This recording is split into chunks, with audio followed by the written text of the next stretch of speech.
Welcome, everybody. Midlife Vices, episode 205. Don't take him for granted. We are the Booster Gold of YouTube shows. I'm Steve, and here with me, as always, is Jim. Join us this week as our very special guest, creators of books such as Aberrant, Banjack, Suicide Jockeys, The Peacekeepers, and others, winner of awards and supporters of so many in the comic community. Ryland Grant. Welcome, Ryland, to our show. How you guys doing? Doing good. Doing great. I was enjoying the video intro. Start with a little Fosbury Flop action, and Yeah, go absolutely. from there. Yeah. We go way back. Yeah. Nothing wrong with that. Yeah. So that's right.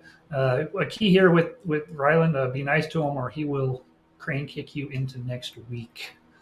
Tonight we will be sharing our top 10 80-ish movies that inspired us, motivated us, made us want to be or do something that we may not have expected. So we will get to that in a little bit. And how you doing today, Jim? Doing good. Doing good. This was a difficult list, Ryan. This was a pretty good subject matter. Go ahead. Go ahead. Yeah. I mean, you guys asked me about a top 10 list, and I mean, the obvious thing was to do 80s movies and or something along those lines. I wanted to get more specific than that. I mean, it's I celebrate so many different movies from the 80s. So I don't know, top 10 80s movies. It would have been, you could have given me 100, and I probably couldn't have decided on 100. Right. But yeah, the 80s in particular, and this spilled into the 90s. They made a certain kind of movie that they don't make anymore, where you got taken into a very specific world. It would be about a very specific activity, a sport, whatever. And they would show you how cool it was. They would make you fall in love with it. And then, as kids, we would run out and, our lives were about that for a couple of months, for a year, for whatever. And yeah, I mean, I work in Hollywood now. I mean, my day job, I'm a screenwriter, and I have on occasion tried to sell one of these movies. The modern day version of one of these movies, and we'll get into exactly what these movies are. I'm being very cryptic right now. Sure. Yeah, there's not a lot of interest in this sort of thing anymore, and it boggles the mind because these movies are incredible and remarkably rewatchable. How old are you, if you don't mind me asking? I mean, I have no clue. 43. 43. 1979. So I was, had a running start into the 80s. Okay. Yeah, for sure. Yeah. I mean, me and Jim are both 48, so. Yeah, I'm impressed with your knowledge of the 80s because, I don't remember it all that well. So I mean, I remember quite a bit of movies, but you have a much more vast knowledge of 80s movies than I do, according to your timeline on Twitter. Yeah, well, I I mean, the TV raised me. I grew up in a housing project in Detroit, and my parents were a lot of the times not the best example, and I didn't learn right and wrong from my parents or from watching the adults around me. I learned right and wrong from watching movies. G.I. Joe was one of them. I learned more about what it means to be a man from Captain Picard or Mr. Miyagi than I did from from any adult in my life. And so yeah, it was very important and to me, the TV, the cinema, and probably not a psychological coincidence that I ended up writing movies and TV shows and comic books for a living. Nice. Right.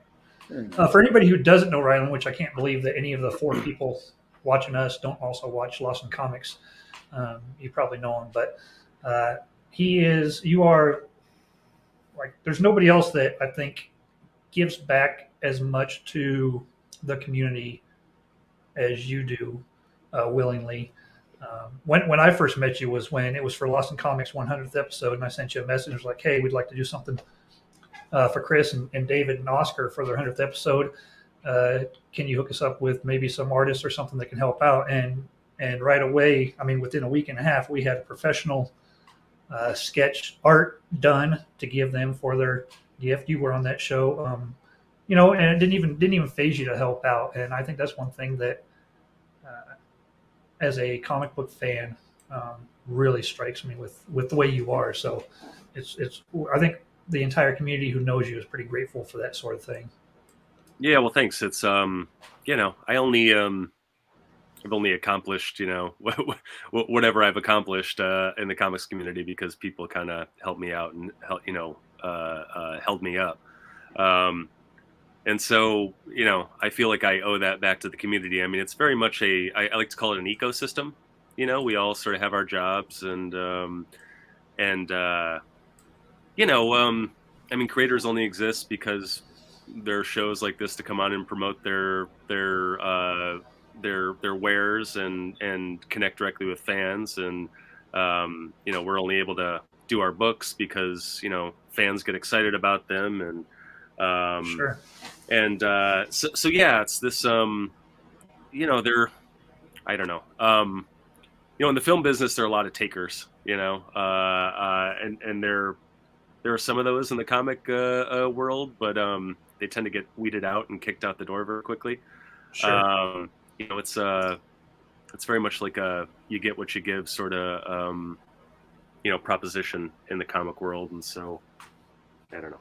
I think it's important for sure, and I think that shows, and that'll take us right into your Kickstarter, and we're going to let you tell us a little bit about that because 36 hours fully funded? Yeah. That's pretty impressive. Like, I don't know how long it took for your other books, if they were similar, but there you can see the first chapter of The Jump. And there's chapter 2. And here we go. That started on March 6th, and by March 7th, midday, it was fully funded. So yeah, tell us about the Kickstarter and what you're doing with these books and why you think they've been so successful. Yeah, that was this was a very quick funding. Maybe the quickest I've had on Kickstarter. But yeah, it's called The Jump. It is a paranoid thriller set in the world of astral projection. The elevator pitch is it is Inception meets The Bourne Identity if it were dripping with macabre and directed by David Fincher. The film comparisons tend to kind of flow freely for me because, as I said, I'm a screenwriter by trade. That's my day job. I've written, mostly poppy action movies in Hollywood. Written for folks like J.J. Abrams and Ridley Scott and Justin Lin and John Woo and Luc Besson. Have a couple of my own movies coming out later this year. Just sold a TV show to Lionsgate. We're actually doing all the network meetings starting tomorrow, so kind of a tidal wave coming. But yeah, I have I've released several books in comic shops. Did sort of an homage to 70s paranoid thrillers called Aberrant, which was released by Action Lab a few years back and won a Ringo Award for Best Villain, was nominated for a couple others, including Best Writer and Best Single Issue. Right. Followed that up with a dark superhero noir called Banjax, which was nominated for 4 Ringos, including Best Series alongside Bitterroot and Something's Killing the Children. And so, yeah, The Jump is kind of more of the same. It's actually it's the full art team, artist, colorist, letterer from Banjax. And Banjax is, some of the best work I've done in any medium, I think. And, Sure. It's great. Had my hooks in those guys and didn't want to lose them. And so, when you have artists like that, you want to keep them on the line, you want to keep them working. So you want to give them something else to start chewing on. And, I write for a living, so I could have taken, one of my ideas off the heap and handed it to them and had them start drawing. But I think the best thing you can do for an artist like that, like Fabio Alves is the artist, and really the best thing you can do for yourself in a situation like that is go to the artist and say, hey, what do you want to draw? What are you going to be excited about drawing for, a year, 2 years, whatever? Right. And usually when you ask an artist that question, they don't know. They'll kind of hem and haw and be like, oh, I don't know, yeah, dragon would be nice or whatever. But man, Fabio had this thing in the holster, and he didn't have the story in the holster or anything, but he had the world, And so again, the jump takes place, you know, in this world of astral projection. It's our protagonist Thomas has this sort of crippling personal tragedy, and he spends, you know, a year or two of his life kind of locked up inside, afraid to go out, and, you know, physically disabled and healing. And he finds, you know, sort of solace. He finds refuge in this community, this online community of astral projectors. He starts doing it.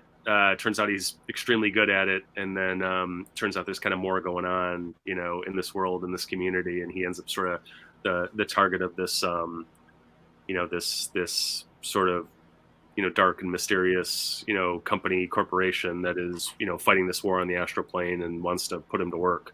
Nice. It's a mystery that sort of unfolds, you know. So Fabio came to me with the world. You know, he's actually part of one of these online communities, and he took me by the hand and said, "Hey, come check these guys out." And so, yeah, like, short and sweet, we didn't Google this, you know. I didn't get on Wikipedia and look up astral projection and make up a story. Fabio actually took me into the world, and I met the people, and I tried the practice, and I listened to everybody's stories. And then, of course, I sort of ran with it after that. I mean, I do write big Hollywood movies, so the question was, okay, well, what would a big Hollywood movie look like in this world that I now know very well? And from a writer standpoint, that's what happens with me all the time, is I fall in love with the world first. You know, actually I was just hired to write a movie about, it's sort of loosely based on Hell's Angels activity in the '60s.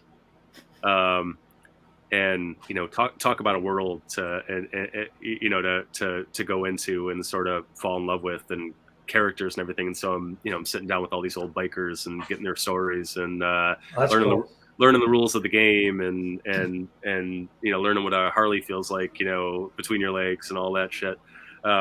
Excuse my language. But yeah, Good. But yeah, so that's what I look for first and foremost. So the jump was, it was an easy sell for me. You know, how For sure. Fabio said, "Hey, let's set something in this world," and I mean, it was kid in a candy store, you know, and so I think the results have been cool. You know, in the first 2 issues, we follow Thomas, and you know, Thomas is me to a certain degree. I mean, Thomas kind of lives in a housing project in Detroit, and I grew up in a housing project in Detroit, and saw, you know, untold horrors, and am still kind of processing all of it, and spent a lot of years not processing all of it, running from it. And so we see a lot, you know, of Thomas doing that, trying to come to terms with the stuff he's seen growing up, and the stuff that happened to him, and all that. And so, yeah, it's like I don't know, it's a little kind of psychology play, but on a really big Hollywood canvas. Nice. So, do you know how many chapters you're going to do to this story, or is it just kind of open ended? Yeah, I don't know. You know, the 3rd issue is a little bit different. We have, you know, we set Thomas up as our protagonist, and you know, we sort of ally him with one side in this war, and we spend 2 issues watching these allies kind of demonize the other side. And then with issue 3, well, you know, Thomas is just in the background. We're on the other side. We're dealing with the bad guys from page 1. We're following another protagonist, and you realize, well, things aren't so black and white here. We thought these were the bad guys. They're not really the bad guys. But are the other guys the bad guys? The guys that scooped Thomas up? And in the end, like, there are no good guys, there are no bad guys, because there are really no good guys and bad guys in life. Everybody is kind of the protagonist in their own story, and everybody thinks they're doing the right thing for the most part. And there is no black, there is no white. We're just kind of all operating in what is sometimes a very ugly shade of gray, right? Right. So, long-winded way of saying, I just kind of continue to build the world out, and it's a world where, I mean, it's like any. You know, I'm working in TV primarily now, and so with TV, it's like you try to set these small stories in this world that will support 100 stories, right? And so that's what the jump is. It's definitely this rich world where you could tell 100 stories, but we're kind of focusing on one or two right now. And, yeah, so I don't know. It's, a lot of it will depend on how busy I become. Sure. I mean, all that said, the jump is, you could set a pretty badass TV show on the jump. So who knows where we're headed with it. So That would be cool. Yeah, Yeah. that would be cool.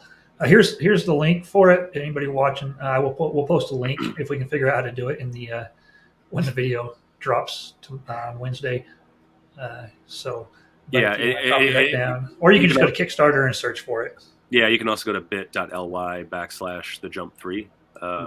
That's nice and easy. But yeah, go to You have a Kickstarter. link on your Twitter as well, don't you? Yeah. I followed it. Yeah, that's Yeah. my Twitter is a flashing jump billboard right now. So It is, check that right. out. Yeah, cool. That's All right. Go ahead, Jim. that's great. I enjoy that that your artist took you in this world. So when you started this story, do you have an idea of where it's going, how you would end it if you had to end it? Or, Yeah, it's a good question.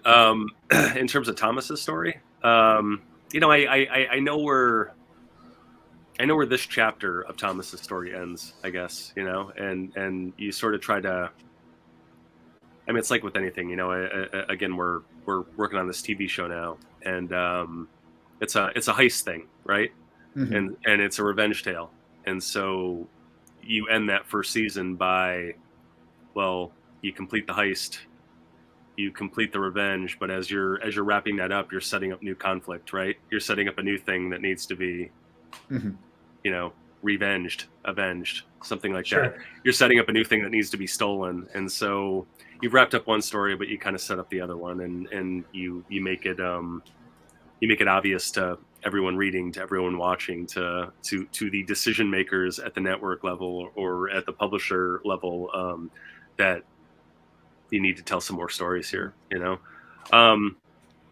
So that's the thing. Yeah, I mean, it is weird. I mean, I try to. I come from. I work in Hollywood, and so you have to. I mean, you basically have to plan every burp and fart in Hollywood. You have to. You let them. You got to keep so many people in the loop: producers and executives and directors and actors and the whole nine yards. That very little is left to chance, but I mean, before you start writing, you've outlined and legislated everything and argued about everything backwards and forwards. What I've liked about my comic work is that I know where I'm headed, but I don't have to to do that if I don't want to, and a lot of it is just me asking questions, right? It's just what would be interesting. What is I mean, there's the obvious thing you do with this stuff, and I try to never do the obvious thing. So a lot of it is me expecting, okay, well, me sitting down and saying, okay, well, what does the reader expect, and how can I sort of head in a different direction in a satisfying way, right? Sure. I try to punch the reader in the face like twice per book, just give them a twist they didn't see coming. That's hard to do because, I mean, media. Yeah, well, I mean, you guys have consumed so much at this point. I mean, I used to brag like 10 years ago that I went to film school. I write drama for a living, and so the 3-act structure, setup and payoff, is just so ingrained in me that I could watch the first 5 minutes of Top Chef and I could tell you who was going to win and who was going to go home just by the way it was being edited. Sure. Yeah. And I used to piss my wife off because I would just tell her, and I used to brag about that, right? And I think 10 years ago or so, that was impressive. Now I think we're all kind of like that. We're all so savvy. We've all consumed so much of this stuff that the viewer, the reader, is so ahead of the game that that you really have to work to kind of surprise people. And go ahead. I was going to say, I feel like we have J.J. Abrams to thank for that. It seems like it kind of all started there, mainstream with Lost and all that, with the twists and then of course M. Night Shyamalan with the big twists and that, and from there on, it really became a thing. And now if people go watch a movie and there's not a twist, they're upset. They're like, well, and that's kind of a shame, really. Yeah, well, you can go way too far with it. I mean, I think that there's a reason. I mean, Lost is it's an interesting example because I mean, I think everybody loves Lost, but they hate the way that Lost ended. Because again, like, it got cute, right? It was like, it's like, well, the way it's supposed to end is not good enough, so let's try something different. For me, the biggest offender is The Walking Dead. They really got off on shocking people and on kicking the audience right in the face, and killing the main characters. Yeah, and it was just tough, man. I mean, it got so hard to handle, and I was disillusioned for a good while on it. And then when they killed Glenn, I just couldn't. I was like, this makes no sense. You know what I'm saying? You were just messing with us, right? And I right. feel betrayed. I feel like I'm not in good hands. It's been hard for me watching this first season of The Last of Us. I loved it. First of all, I thought it was very quietly beautiful, and the character dynamics are incredible.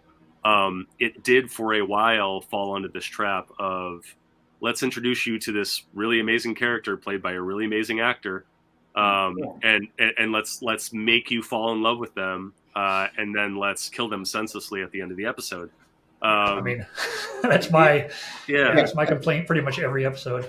Yeah, and so I don't know. You have to earn this stuff, right? And you don't want the audience to feel like they're. But I think you owe it to your reader. You owe it to your audience also to put thought into this, and again, you want them to be pleasantly surprised, and you want them to feel like. Again, if you know what's coming, if you know what's in the dark, like it's not very scary, it's not very interesting, it's not very exciting. So I try to do that. I try to make these things worth reading, right? Too much stuff. I mean, particularly in comics, it's like mainstream comics. They're written so quickly. They got to put a book out every month, and they basically they strap a writer to the head of a rocket and shoot her or him into space, and or twice a month for some, right? I mean, yeah, they're doing the best they can, but it's like, well, I mean, I get 3 pages in, I can tell you how it's going to end, so that's not very interesting, but yeah, and sometimes it's pretty interesting. I mean, it's like you let the characters, you let the drama tell you where things are headed, right? I was writing Aberrant, and when I got Aberrant approved, I kind of knew where it was headed. I had to submit an issue breakdown and everything, and Aberrant's kind of a dual protagonist thing. There's the special operations commander who lost his entire unit to a superhuman attack. He thinks that this billionaire, this eccentric former superhero is to blame, and he sort of declares this one-man war on this guy. And so you have the special operations commander, you have this very flawed former superhero, who are the sort of dual protagonists of the story. And over the course of 10 issues, there is this third character emerges. His name is Rook, who's kind of this horrible experiment gone wrong, Incredible Hulkish character. He was not in the original outline at all. I was writing issue 2, and David, the special operations commander, is about to go AWOL from the army to go take down this guy he thinks is responsible for the killing of his unit, and his general his commander's trying to talk him out of it, and he says, "Look, if you leave, the Army's going to come after you." And David, of course, in classic, swinging dick superhero fashion, says, "Well, let them come." And the general says, "Trust me, you don't want to know what the Army has, in the basement. You don't want to know what they're going to unlock and send after you." And it was just something that came out while I was typing. It was a cool line. It was a cool, action movie. Cigar chomping general says to his subordinate, but it made me stop. I was like, wait a minute, what does the Army have waiting in the basement for this guy? Yeah, no kidding. And the answer was Rook. And so issue 3 starts with this experiment gone wrong, and he became like the most loved character in the entire run of the book. And he ended up issue 8. He had his own issue, completely from his point of view. So, if I didn't do that, there would have been no Rook. I just kind of followed the plan, without kind of listening to where the book was going. And Sure. so the drama takes you somewhere. These things become, if you do them right, they become this living, breathing animal that you really have to kind of let take you where they're going to take you. Cool. That's awesome. The whole time I'm thinking the A-Team when you're talking about that. Huge fan. Yeah. All right. Well, we will do again. I will post a link after the show, and you can follow Ryland on Twitter. Check out all of his stuff there, and we'll talk some more about some books going forward. The next thing we're going to do, since I know that you've answered a lot of the same questions, this isn't going to be fluff questions. This isn't going to be softballs. We're going to get down to the real meat of what's going on here. So.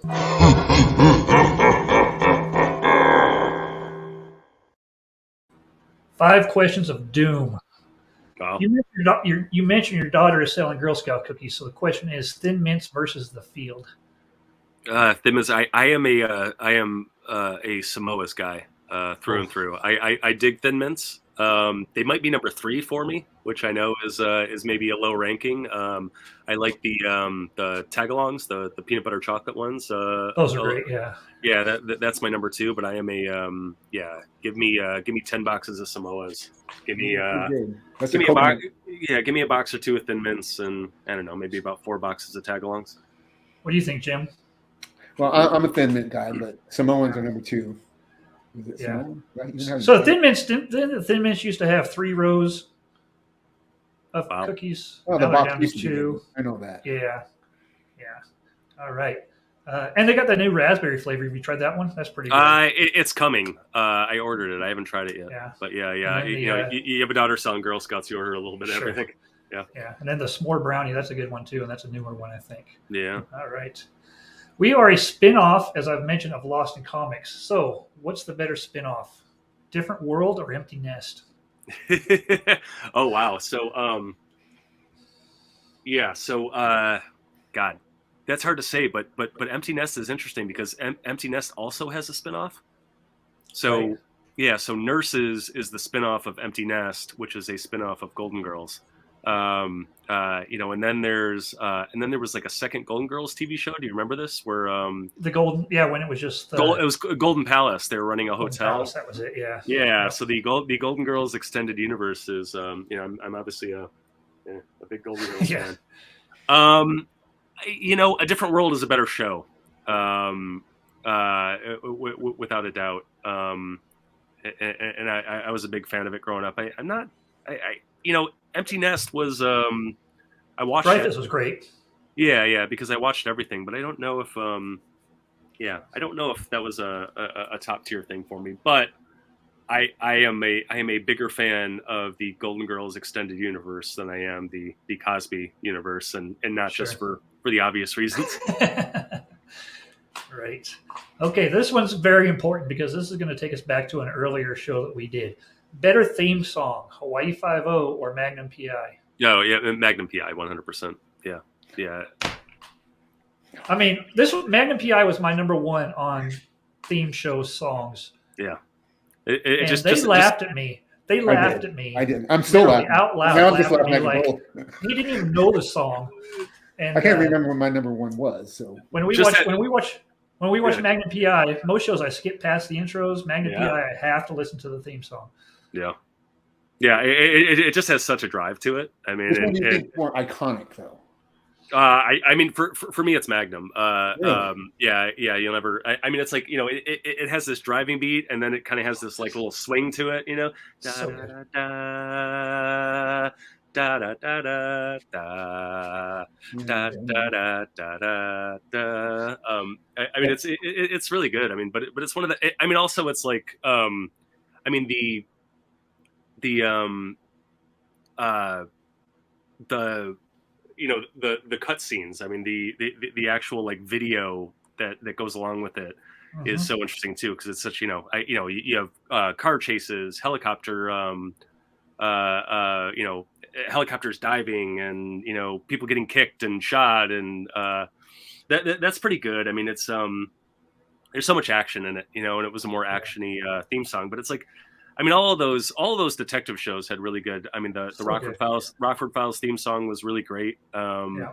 And just and I think those are both Mike Post songs. I would say like my dark horse, my secret favorite is Hardcastle McCormick, That's a good one. Drive.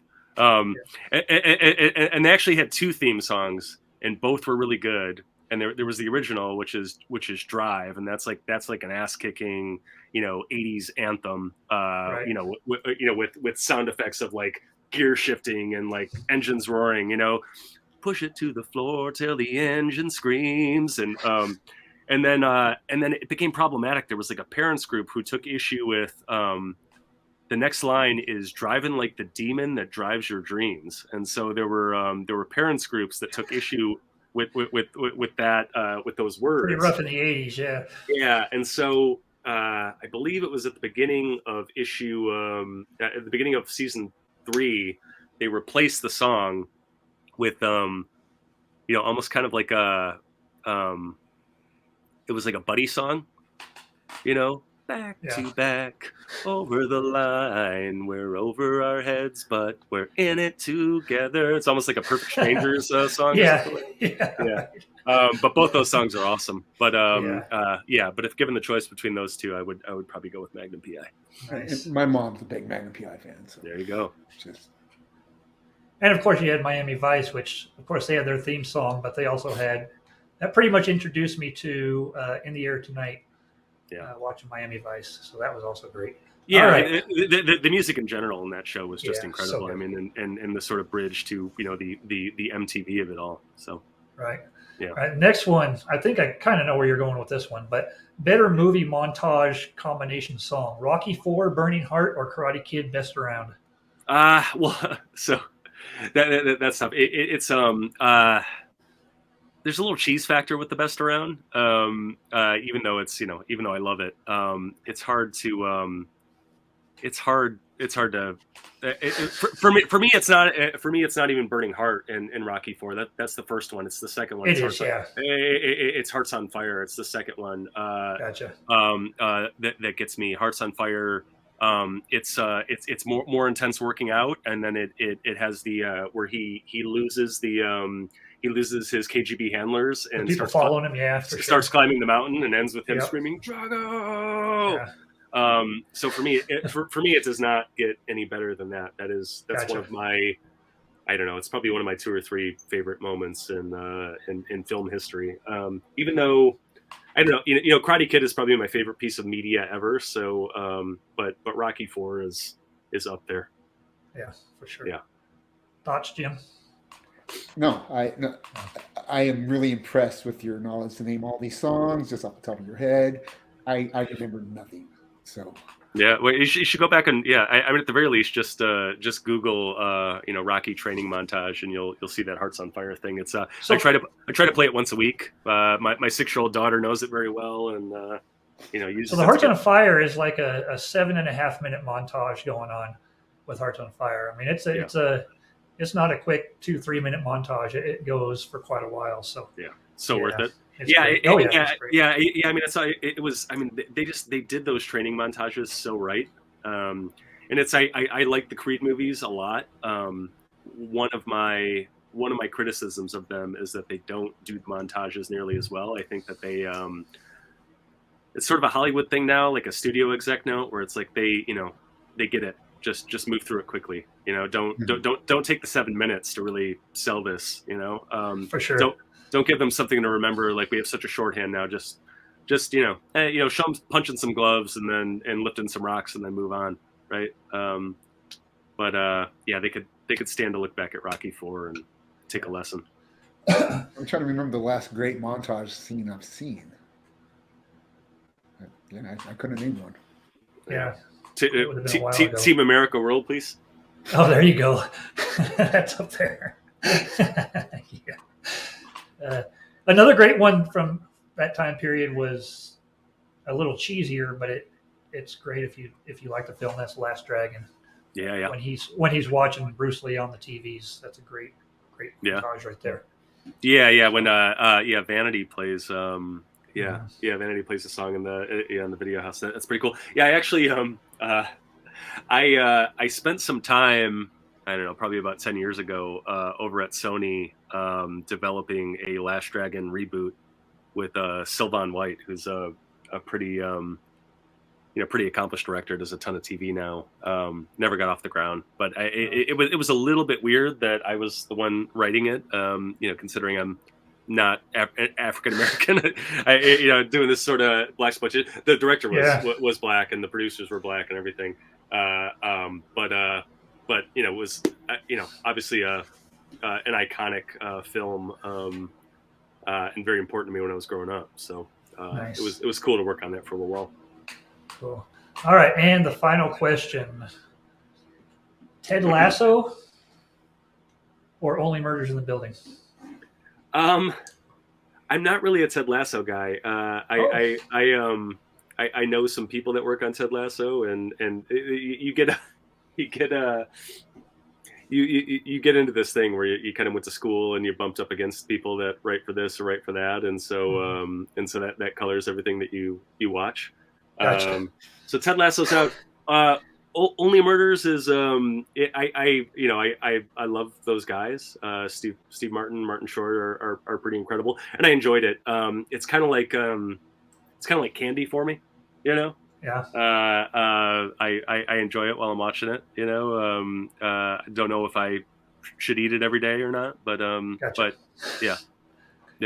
Nice. All right. Cool. Okay, so those were your 5 questions. Next up.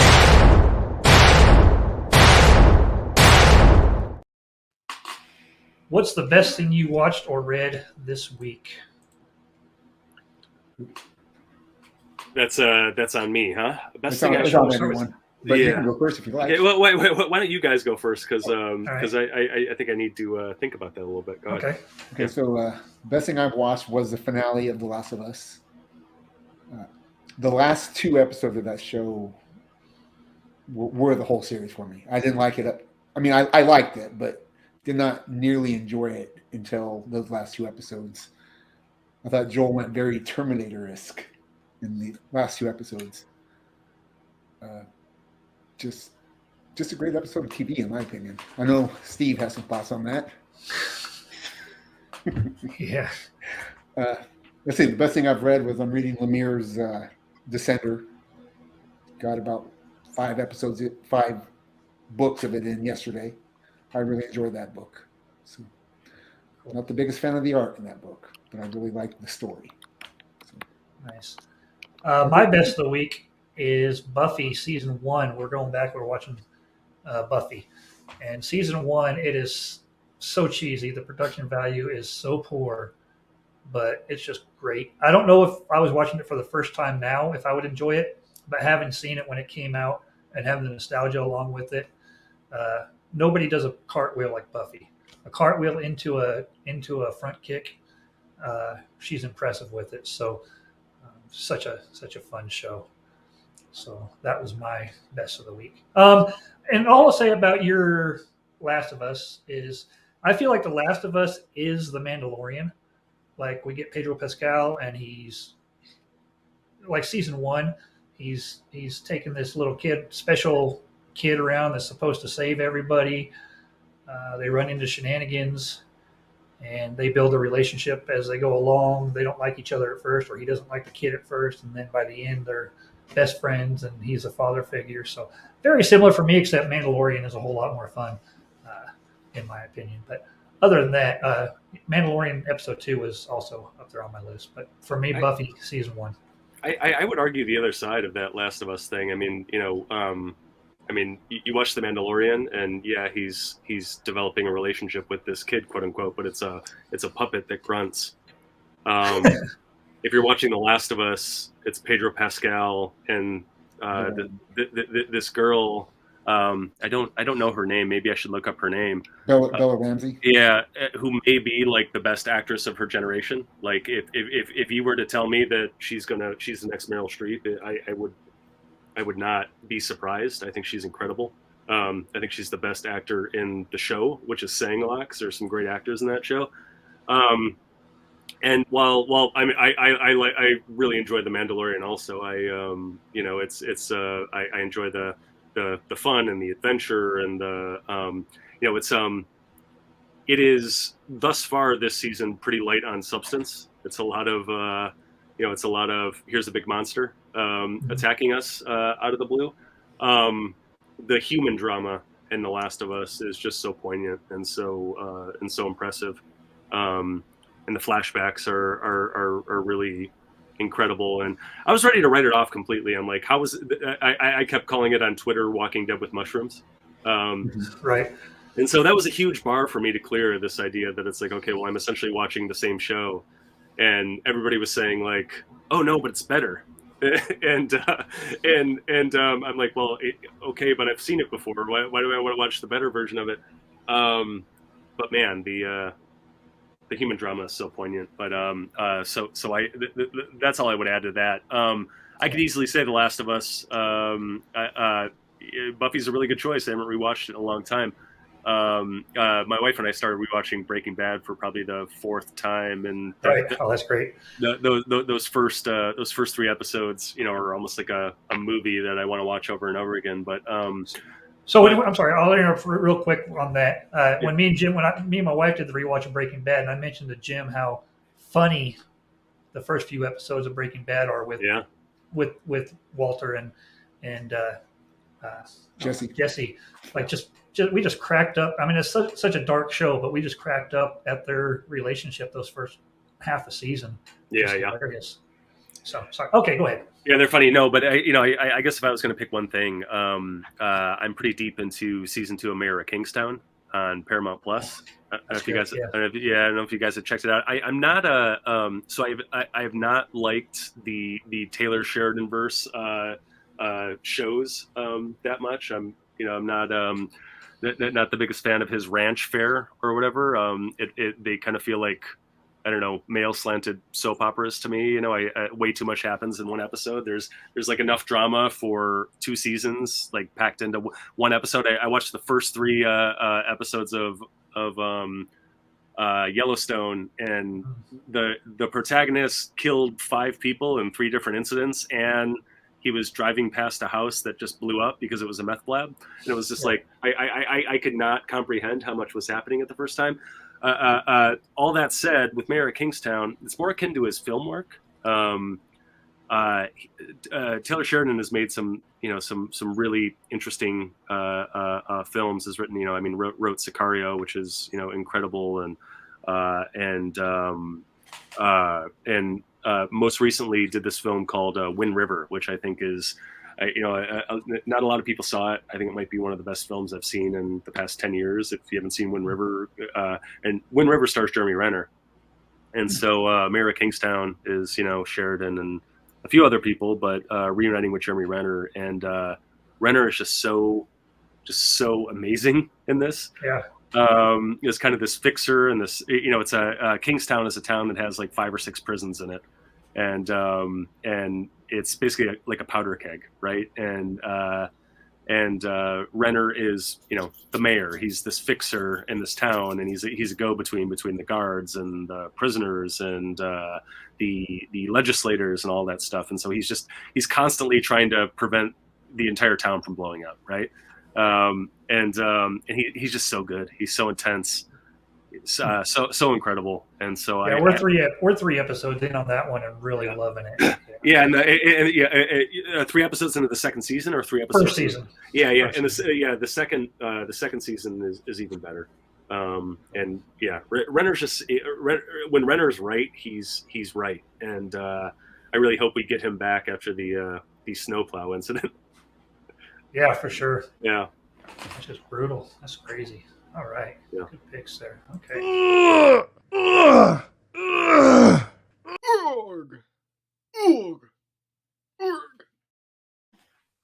All right, next up, do you even lift, bro? Me and Jim have been talking about kind of our fitness stuff as we go along here, just a quick segment on it. So what do you do? I know that you're pretty big into martial arts. Is that pretty much your fitness regime, or do you do additional stuff along with that? So I am a push-up, sit-up, pull-up guy for the most part. But yeah, I teach and study and compete in martial arts. So I teach Kempo karate. I'm there probably 5 days a week, fighting tournaments. So that keeps me, that keeps me pretty lean and trim and in shape at in my 40s. Right. I think that's probably why we've been talking about it a little more. I mean, we're both 48. Jim wants to be around for his kids down the road. I want to be around for when key comic prices drop back down to where I can afford them. So we're both kind of focusing on that. Jim's been doing. I'll let you talk about it, Jim. I went ahead and copied this. It's just page. Yeah, I do cross rope. I do the jump rope stuff and you can see there on the right hand side that he's benching about the same amount as I am. That 2 pound there, I can bench that all day long. So I've just recently went to cardio and dumbbells, and I'm not doing anything crazy with the dumbbells during the cardio, but I've never done both of them at the same time, and it's just killing me. I am just.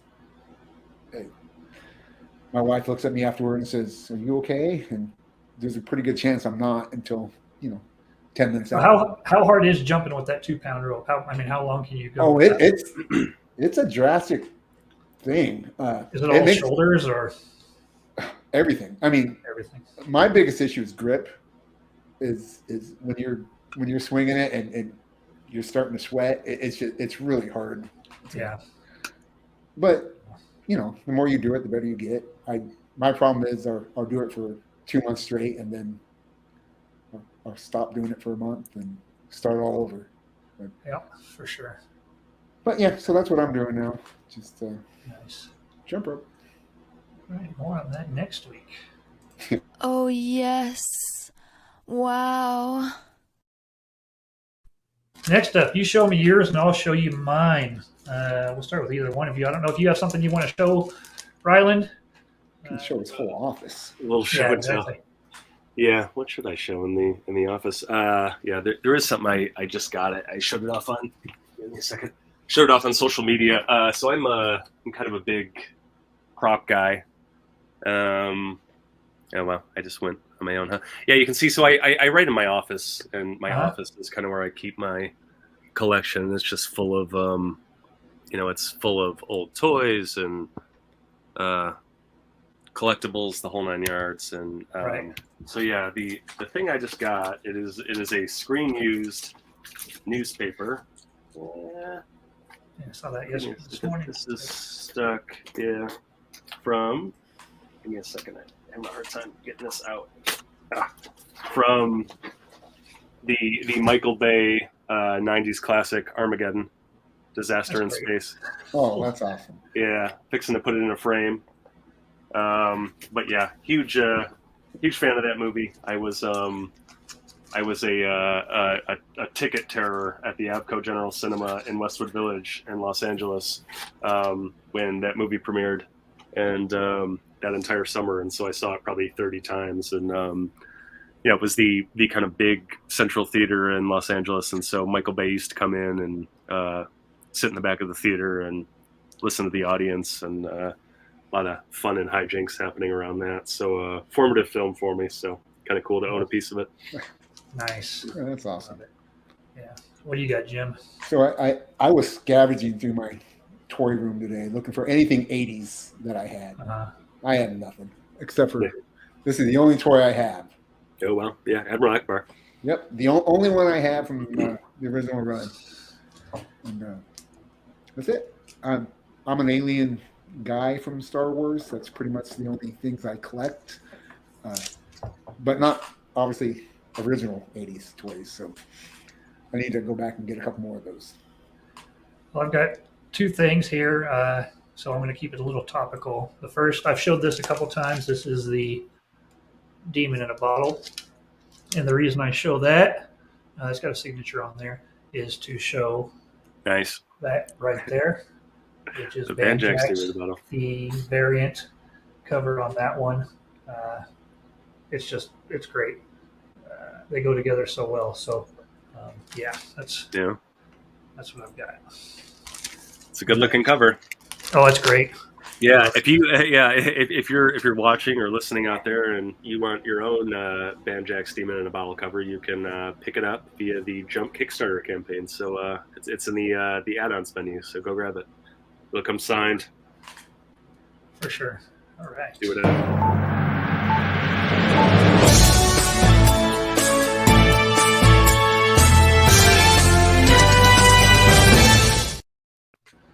Sorry to cut you off there.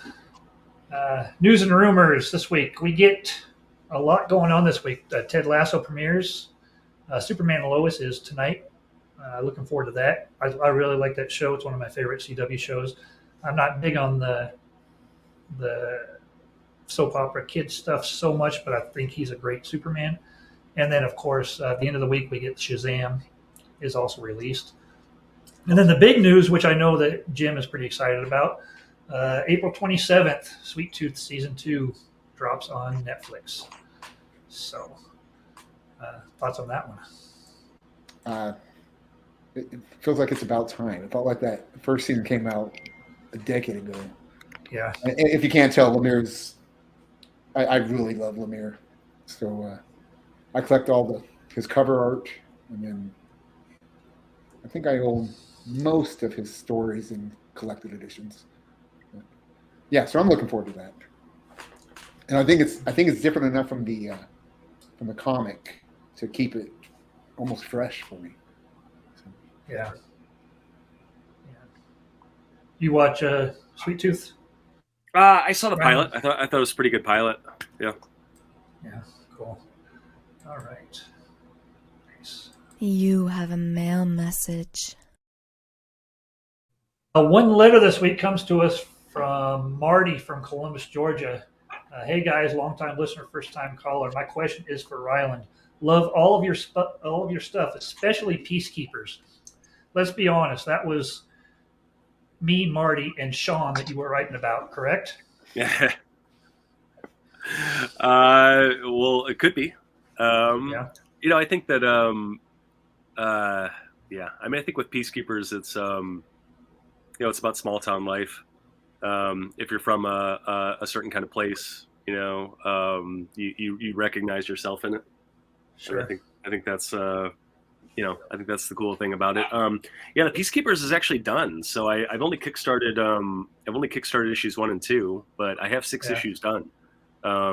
So I will hopefully release that on Kickstarter pretty soon. It's I sort of took I took about 2 years away from Kickstarter because I've been so busy with film stuff and TV stuff. So I don't know. My TV show is about to fire up, so who knows if I'll have to take another break. But I would obviously like to get Peacekeepers out one way or another to somebody. So I like Peacekeepers a lot. Peacekeepers coming soon. Really fun so far. Yeah. So, all right. And that is going to take us into tonight's, or this morning, or whenever you're watching, top 10 list. Again, these are going to be top 10 shows, movies from the 80s-ish that kind of drove us to do something. Really no good description for it, so we'll stick with that. You'll figure it out as we go along. So we will start with number 10.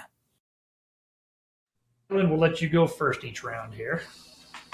Yeah, I don't know that I have these in a particular Okay. order, so I don't know if it's gonna build, but Well, so here's before you get into that. Basically, yeah, our lists, our number ones are usually our number one, and everything else is pretty much interchangeable. So yeah, yeah, okay, And this is almost impossible to remember because Yeah. I didn't become any of these. right. So unless they make a a movie about hog farming, I'm out. So, yeah. Right. So we'll start with number 10. Yeah, well, I guess if I'm going to go first, let me just, I'll try to get the thesis out. So, I mean, the Karate Kid is the most obvious one, and you could say this could be my number one even. But you watched the Karate Kid when you were younger, and you immediately wanted to take karate classes, right? I mean, it was just you fell in love with it. Maybe you had you thought karate was this thing that happened elsewhere, but you realized, oh, holy shit, it actually happens in like strip malls.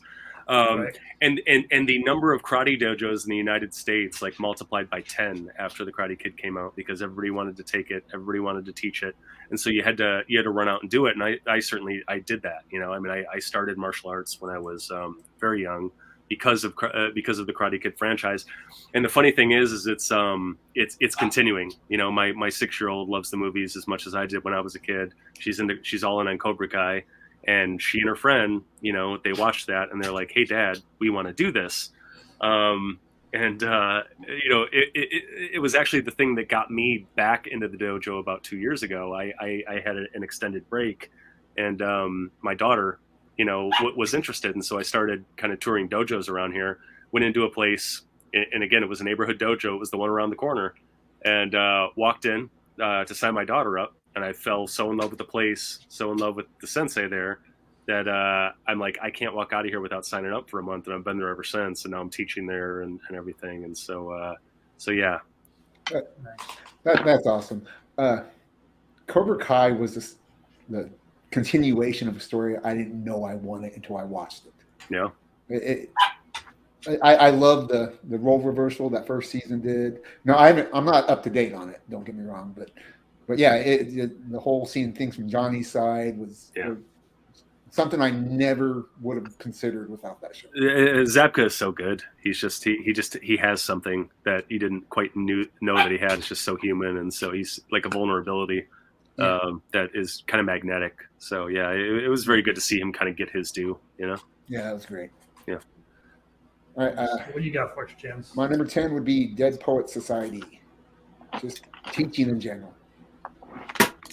So, Gotcha. yeah. That's a great movie. I haven't watched that for years. Yeah, I don't think I want to have to go through what happens at the end of that movie. Right. But Robin Williams breaking the, this made me at one time want to think, well, being a teacher would be cool. Have your students call you by your first, or I mean, they didn't do that in the movie, but call you by your first name. Be relatable. Stuff Right. you probably can't do, but it made me want to. So, Right. Dead Poets Society, my number 10. Nice. Mine is Rocky IV, and it's not because I wanted to become a boxer, but after that movie come out, we've already talked about the montage scene.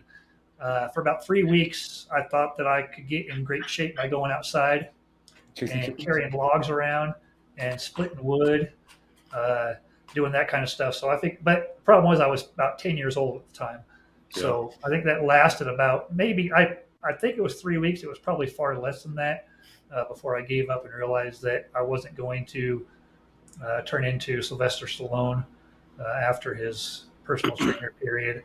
But yeah, I mean, it was a lot of splitting wood, which my dad enjoyed. He's like, hey, I'll get any reason you need to go out and be a wood splitter. So that would be my number 10. Nice. Yeah. All right. Number 9. All right. Back to you, Rylan. What do you got? All right. Well, again, in no particular order, really. I'm going to go with the movie Rounders. And this is a 90s thing, and it was maybe one of the first DVDs I ever had. But what a lot of people don't realize is that, I mean, Rounders is really responsible in large part for the massive poker boom we had, in the early 2000s. and you know, I mean, it coincided with ESPN changing their coverage so you could see hole cards, and then there was this kind of, you know, rags to riches, like Rando winning the World Series poker story that we saw play out with Chris Moneymaker, and all of those things happened at the same time.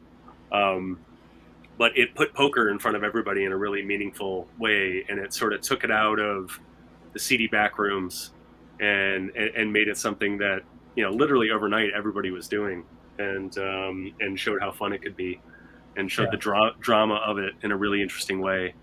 And I you know, again, like a weird line in my bio that doesn't get covered very often is I moved to Los Angeles. I went to grad school, and for I don't know, probably about 4 years, I made my money exclusively playing poker. It was a lot of online stuff then, Ultimate Bet and whatnot, stuff that, you know, ended up you know, being outlawed you know, after a few years, but also played in card rooms in and around Los Angeles, and you know, won a couple of high profile tournaments. Won a California Poker Open event at the Bicycle Casino, and yeah, you know, I still have a passion for it. I had to decide at some point, am I going to be you know, am I going to dedicate myself to playing cards, because that's what you have to do if you really want to do it, or am I going to be a writer? And I chose writing. I don't know if it was the right choice, but it was the choice I made. So I love this pick because this is very akin to my number one on my list. Yeah, Rounders was great. Just to make sure that's the Matt Damon and yeah, okay, Edward Norton, yeah. So my first experience with stuff like that is obviously probably Kenny Rogers, the Gambler movies on TV, and then it's just a genre I love. Yeah. I can watch con card players. If that was all that was on TV, I would love it. Yeah, Maverick is another good one. So yeah, Maverick's fantastic. The TV show or the movie? Well, I thought it was such a good movie. I mean, the TV show is great. So you know, it was a great movie? in its own way. Yeah. Jim has one issue with the movie. I have one issue with that movie. They should have ended him with. Oh no, go ahead. Yeah, sorry. My dog's going crazy, so I'm trying to let her out so I can hear you guys. Yeah, that's understandable. Yeah. So my issue with the movie is they should have ended it with him turning over the 9 of spades at that poker tournament. Still won the tournament. Yeah. Let's set it up for any kind of sequel. Yeah. Still, you know, magic hasn't happened yet. Just, I mean, it would have been more fulfilling for me to win with that 9 of spades instead of the ace of spades. Yeah. That's my issue with that movie. I have 2 small pair, 8s, and 8s. Yeah. So, which actually, if you call that, you can't call that, can you? In actual poker, like, if you call 2 pair, isn't it 2 pair? Like, I mean, you know, your cards are your cards, but right. but yeah, they may take issue with you, you know, doing a little gymnastics, you know. Yeah. Oh, look at that guy. Yeah. Doug is a nut. Nice. All right. My number 9, and I'm almost certain you guys can tell me what the guy was, but it's Remo Williams. Oh, the Chinese guy that teaches him. I don't know if he's teaching karate or being a ninja. All I know is after that movie, and still to this day, if I'm running, I'm trying not to leave footprints. So I can't remember if he was just a karate expert, or it's been a very long time since I've seen Remo Williams. But yeah, I love it. And at the end, him running on the water, and you got to run very fast. Yeah. So that left an impression on me. Right. Okay.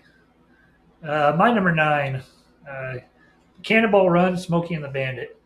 Not so much that I wanted to be a bootlegger or running from the cops, but I had tons and tons of Hot Wheels when I was that age when those came out, and it turned into. Oh, that's great. I'll be right back, Steve. Okay. You know, it's funny you showed me that. We watched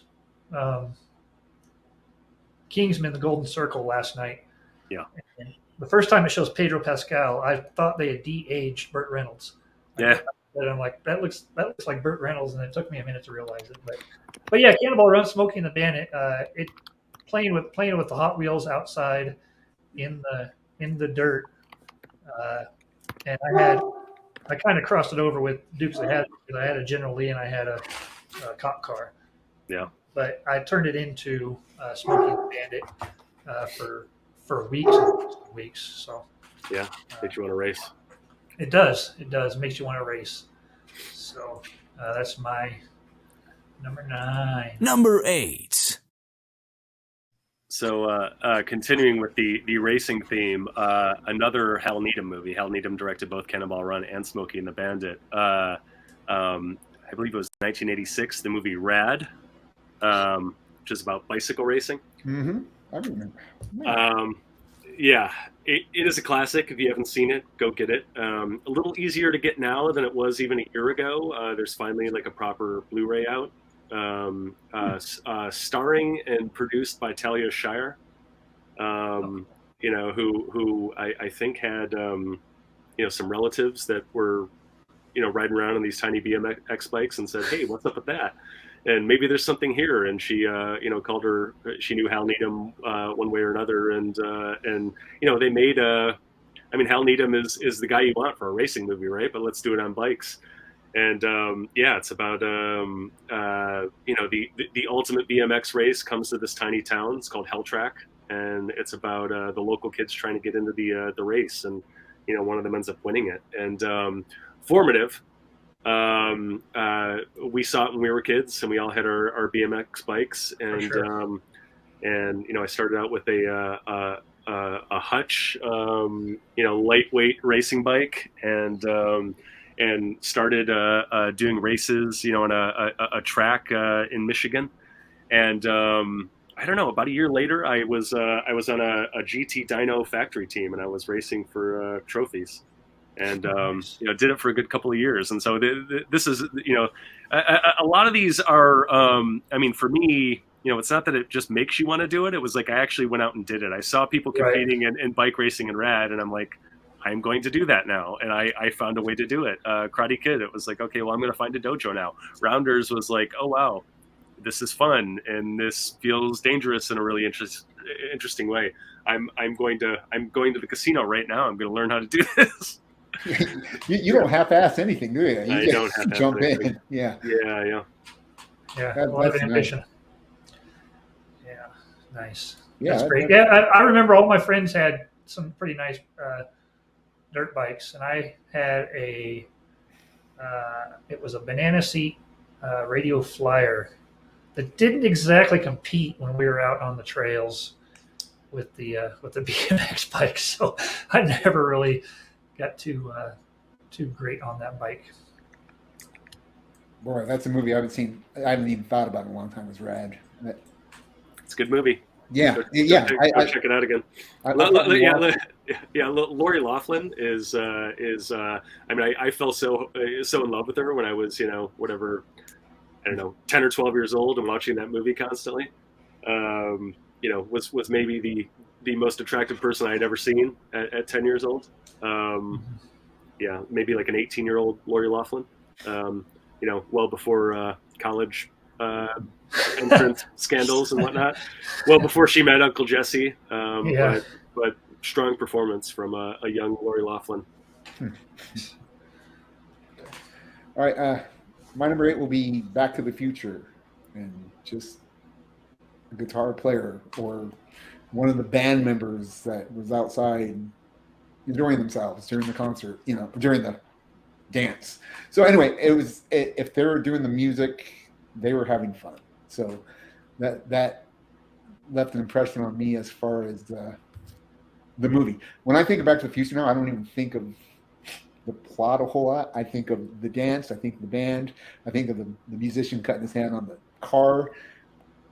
Not sure why, but well, you're a bit of a musician yourself, so well, it's probably why. I can say that, but that was 30 some years ago that I did any kind of music. So yeah, that's true. That was a different life.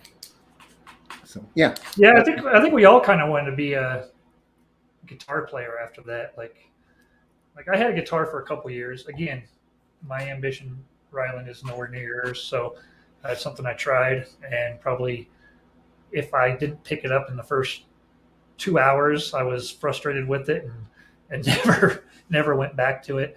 But one of them that I did take pretty seriously, and it's going to be my number 8, is Doogie Howser. Not a movie, Nice. but a TV show. This put me on the path to be a doctor for about the first 3.5 years of my middle school, high school career. Like that was my goal. I was pretty hard in studying. He's this young kid. He's a genius. I think it helped that all of the girls in my class and the ages around me thought that NPH was just the cutest guy ever. So you just wanted to be all of that. So I did not pursue being a doctor after school, but it was a good 3.5 years that was my goal. Every meeting with the school counselor was about the path I needed to be on to do that. So Nice. that's my number 8. Such a great show too. I don't know if you've watched it since it came out. Just love it. All right. Number 7. I guess I will continue on the career path Sure. thing. Again, like my order is not set in stone, but so when I was a kid, and I guess I'm going to pile a bunch into this one. So, but again, the TV raised me, and my mother in particular loved these detective shows, right? And so I was mainlining Rockford Files, Columbo, Magnum PI, Simon and Simon, Hardcastle McCormick, this private detective genre. And so I desperately for years wanted to be a private detective, so much so that I went into my school library and I found a How to Be a Detective book, and it taught you how to like make a filing system and how to fingerprint and how to do all these things. And so I was practicing this stuff in my in my basement, and I put a sign up in our front window that said "Detective for Hire," and kids would come and ask me to help them find their bikes that had been stolen, and so there was that. At the same time, I fell in love with legal dramas also. LA Law was a big one. And so at the same time, I had a big, lawyer phase also. I remember writing like a legal thriller play in 6th grade because of my LA Law love. But there was a lot of that career slanted stuff. So there's some place in the multiverse where I'm a private detective and or a flashy lawyer in Los Angeles. Yeah, Matlock could have been both. Yeah, there you go. Yeah. Solve every crime and defend them. So. Yeah.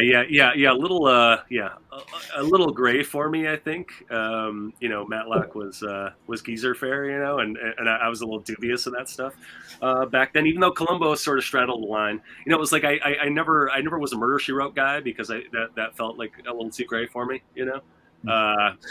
But Columbo made the cut somehow, and then I was certainly down with the Rockfords and the Magnums and the. Nice. Yeah. Very nice. Let's just say that your motivation and ambition is so far beyond what I ever thought of. Like for me, There's a reason he's writing in Hollywood, and we're exactly. I feel like I wasted YouTube my show life. for 24 people. Thanks, Rylan. My number 7 is The Last Starfighter, and whether you want to be a professional gamer and think it translates to being a pilot, or you want to be a pilot, it makes you want to be a pilot. Either way, that movie, it makes you feel like you have the hand-eye coordination if you're any kind of gamer to do something like that. So that's it. I don't have a whole lot to say about the movie because I don't remember even how it ends. So, I just remember that we had it on our movie posters, the light coming down from the top and sending it at the game. But. Yeah, I've got an oversized Last Starfighter comic somewhere. I need to get that out because it's got a great cover on it. Great cover. So, all right, my number 7, again, veering off of where you guys are going with this. Bill and Ted. Yeah, well. Not that I didn't want to be a time traveler.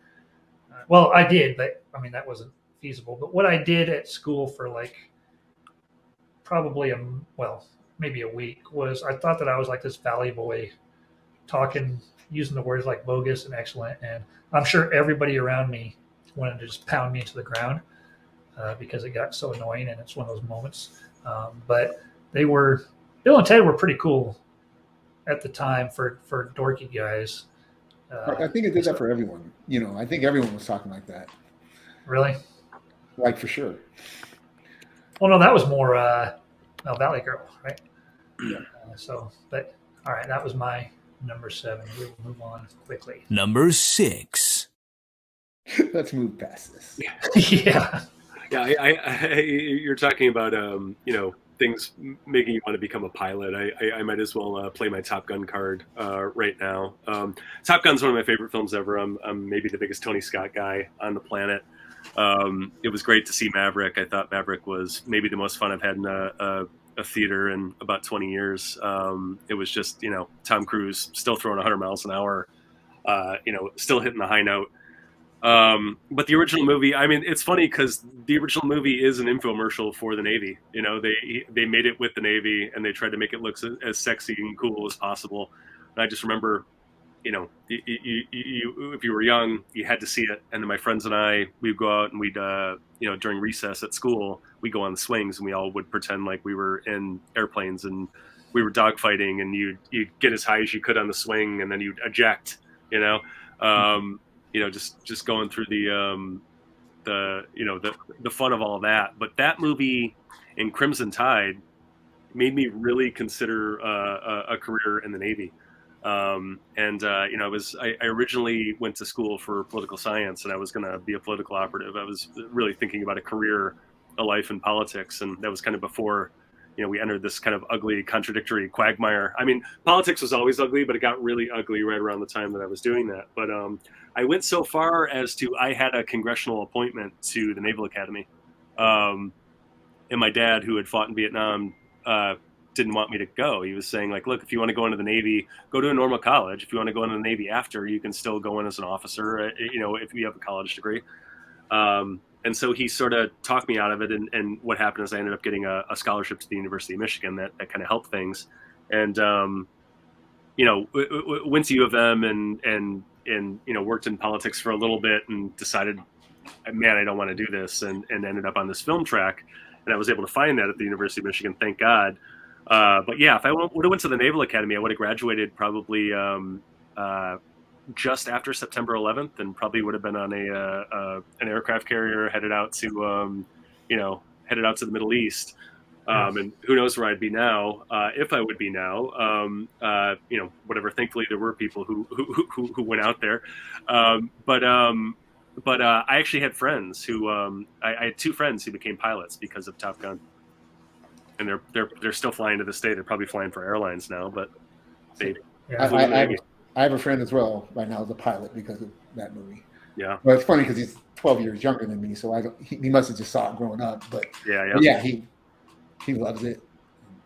And yeah, I'm pretty sure that's probably the best recruiting video the Navy ever had. Oh, yeah, for sure.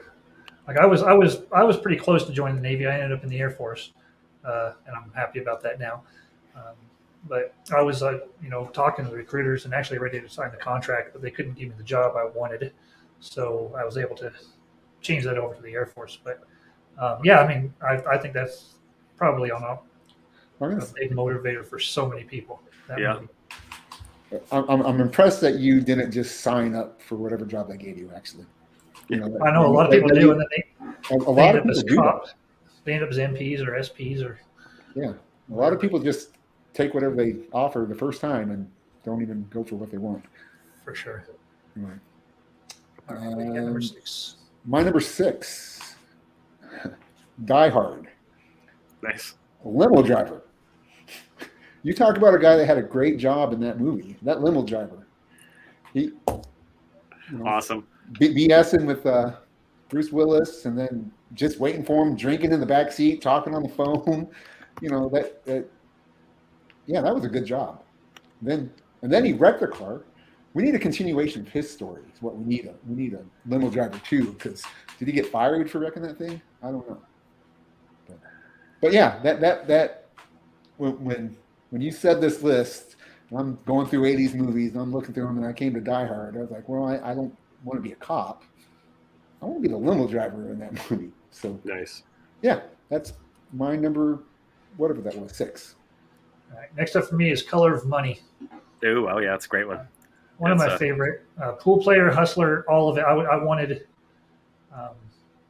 and this kind of goes into your poker thing too. I wanted to be. I played a lot of pool. We had friends up the road who had all they had was a little bumper pool table. So actually learning to play real good pool was tough. But we after that came out, we would all go up there. We didn't have real money that we were betting with, but we would bet whatever we had, and try and trick people into thinking we weren't as good as we actually were, and so I think actually that would have been a pretty awesome career if you didn't end up getting shot and killed doing it in real life. But such a great movie and just a lot of fun. It's a quintessential one of these movies, again, that's the pool movie. You get into pool, and if The Color of Money doesn't get you into pool, you get into pool, and then you immediately have to watch The Color of Money 10 times. Absolutely. Yeah. The Sting also really good movie. Hey, no spoilers. Along those lines, but all right, that takes us to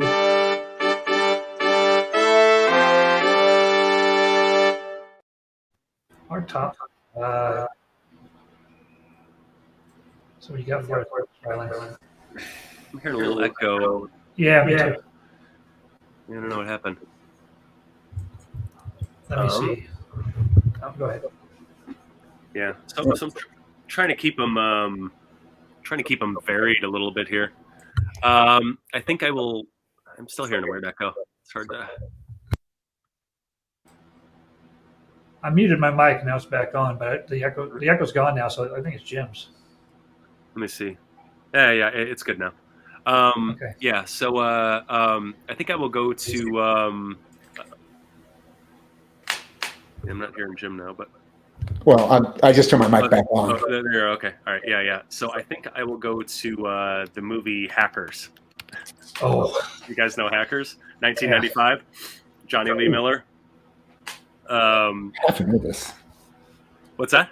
I said I have to know this movie. It sounds like something I would know. Yeah, it was really it was the first kind of well, I don't know. Like I guess I should lump this in with War Games.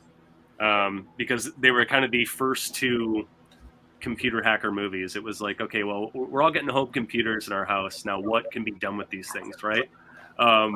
And I mean, there was a Sandra Bullock movie called The Net, which is another one. And they all sort of showed you, again, like, sort of like the beauty of a computer, what could be done, but also like the immense danger that we could be getting into. I mean, I feel like there are a lot of like AI movies coming. I mean, I guess Terminator is sort of one of these, right? It's like what happens when the AI takes over and strikes back. It's like the dangers of where AI is headed. And there was like a similar fear of computers back in the day. But Hackers, it was punk rock, man. Johnny Lee Miller, Angelina Jolie, young pretty people kicking ass and taking names and fighting a man with their computers. And this is actually one. These other things that I've, these other things that I presented. I mean, karate. I saw a karate movie. I went and did karate. I was pretty good at it. I saw a poker movie.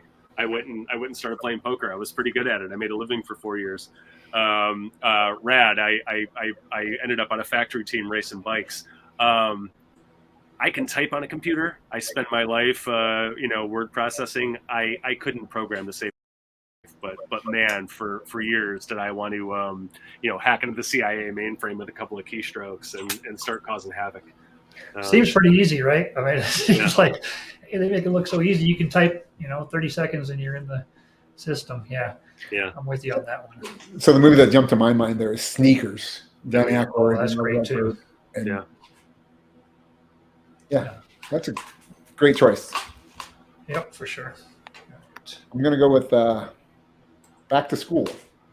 Maybe you want to get into diving. Nice. Yes. Kind of ridiculous diving, but I think everyone thought about The Triple Indy. Yeah, all the Triple Indy. Yes.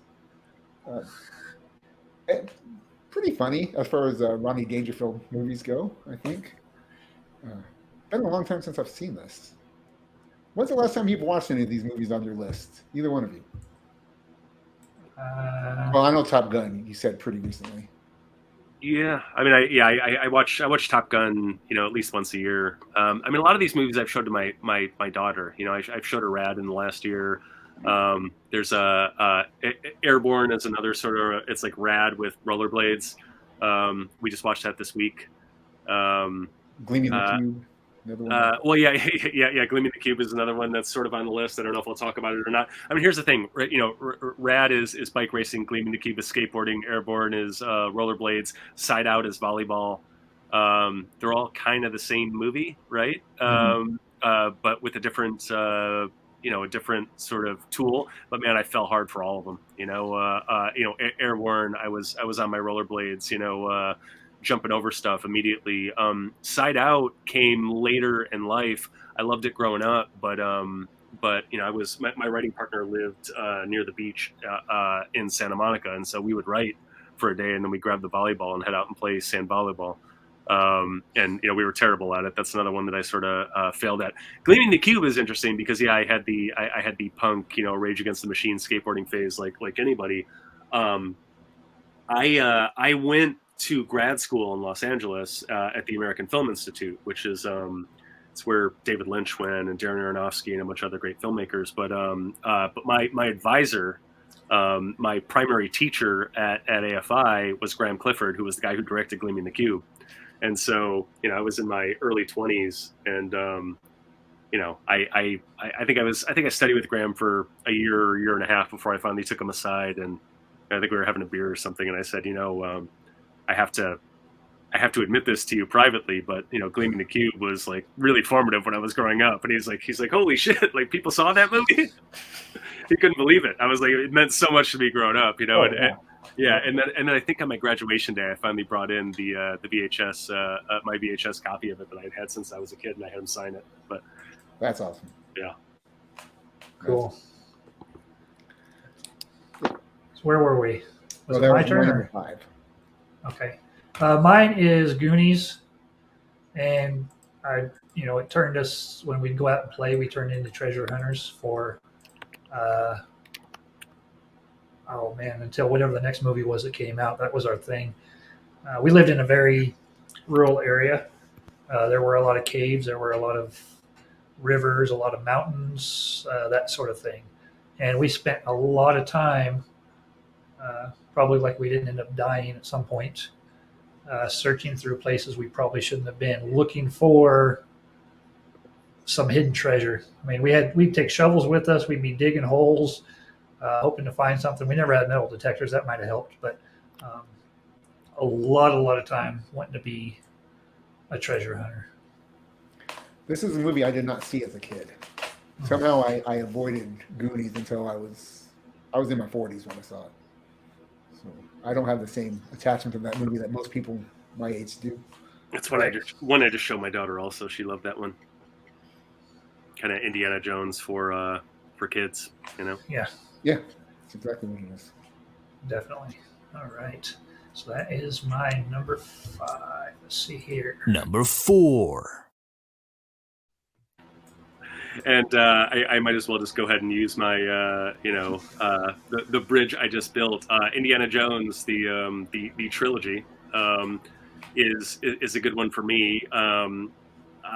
We got HBO right when Last Crusade was just playing on loop, and it was probably a movie I watched 30 times growing up, and fell in love with the idea of being an archaeologist, and so much so that we had to take a careers class in 7th grade, and we had to do a big report at the end of the class. It was like your final exam on you had to study a specific career the entire semester and gather information on it. And I was obsessed with being an archaeologist at that point, but through the lens of Indiana Jones. And so I'm like, I'm going to get me a whip. I'm going to go fight some Nazis. I'm gonna, the more I learned about what being an archaeologist actually is, the more I realized, yeah, this job kind of sucks for me at least. Yeah. And that it was maybe not for me. But I did have my time where I was, and I can see it in my daughter. My daughter watches it and she loves the adventure, and we're playing with her toys, and she wants to set up, treasure hunts, and she wants a big soccer ball rolling after her toys, and all that stuff. Yeah. So So this is my number 2.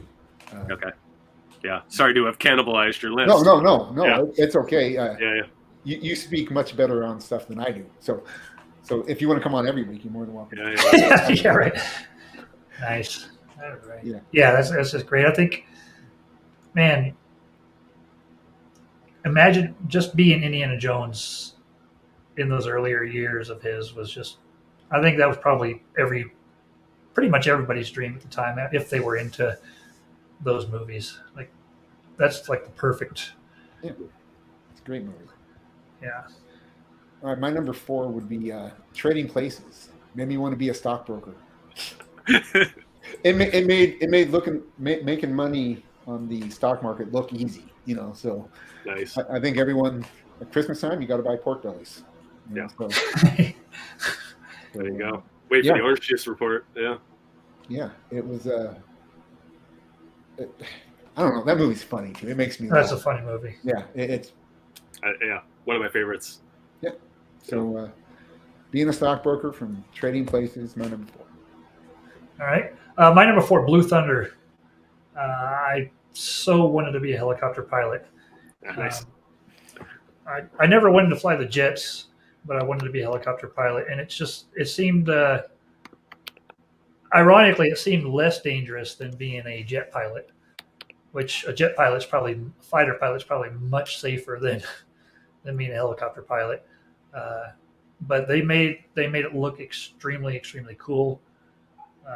And of course, with that helicopter, I mean, that's not your ordinary helicopter. Whether it's the movie or the TV show, they were both Airwolf as well. If you want to throw that in there. For me, it was Firebirds. Did you see Firebirds? Yeah, absolutely. Yeah. With Nick Cage, that was Yeah. it was just basically Top Gun with Apache helicopters with Nick Cage and Tommy Lee Jones.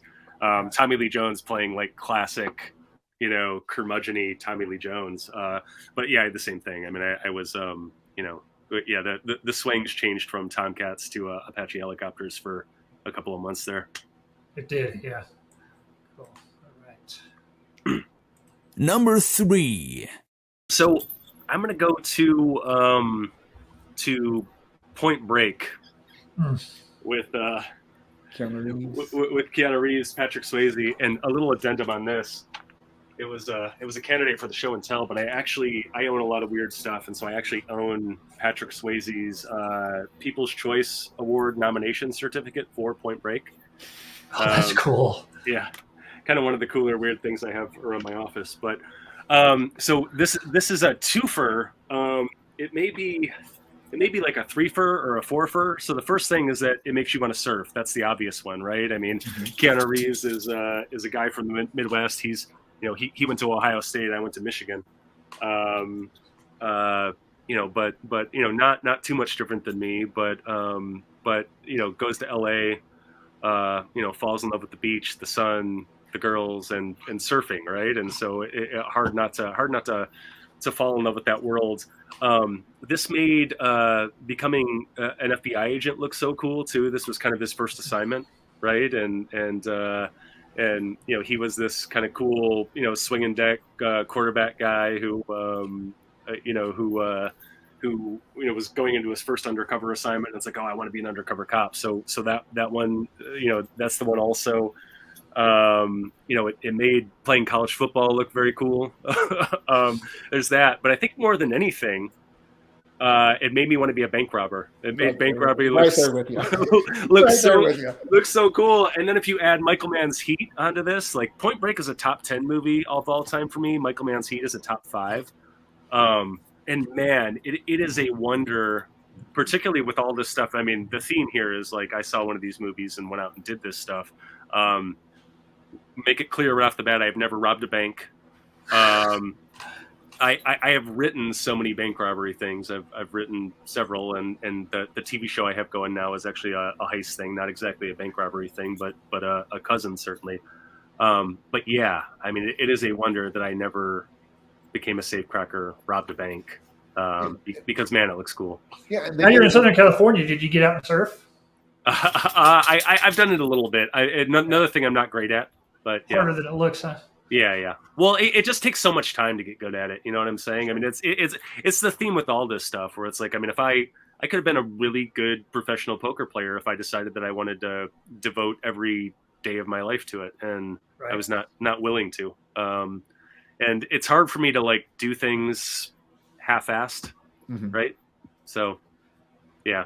Yeah, I try- I'm I try- right there with you with this movie as far as it made Robin Banks look cool. I mean, you got to wear ex-president masks. It was It's really just- good. Yeah, it was. Got to jump out of airplanes, went skydiving too. You know, there's all kinds of perks that came with that. Yeah. But yeah, great choice. I wish I would have thought of that, as a matter of fact. Number 3 for me is Rambo: First Blood. Special nice. Forces. They want to made me want to eat things that would make a billy goat puke. It's. I mean, and I did join the army. I never went special forces. I did have I had too big a taste for beer and not enough for physical fitness at that time in my life. So, yeah, I think everyone rooted for him. Well, now I'm thinking about the whole movie. Did he write that? No, he did not. That was a book, correct? Yeah. So the first Rambo movie was based on a book, but he probably wrote the screenplay, and then he wrote most of the other ones, I believe. Yeah. Yeah. I'm trying to. It's been a long time since I've seen. Even though I own it, I should throw that on. I don't know. You guys have any experience with this movie? What are your thoughts on it? I certainly love Rambo. I mean, it was a fixture growing up. It's weird because I definitely had my like I want to be a Navy SEAL phase, and I'm trying to pin down the movie that it came from. You know, I don't know. I mean, Rambo certainly had something to do with it. But the ideal of being a special forces operator was firmly in my head for a long time, and the direct the direct route is not clear to me for some reason when all this other stuff is so clear to me. Yeah, it was great. I imagine that one scene or when the colonel comes in and explaining about Rambo. That's what made me fall in love with the character more so than probably anything in it. But yeah, just a great movie. My number 3 is Cheers. I wanted to be a bar owner, bartender, and surprisingly, tomorrow night or 2 nights from now, I will start my job as a bartender. It's a dream come true. And I have a home bar here.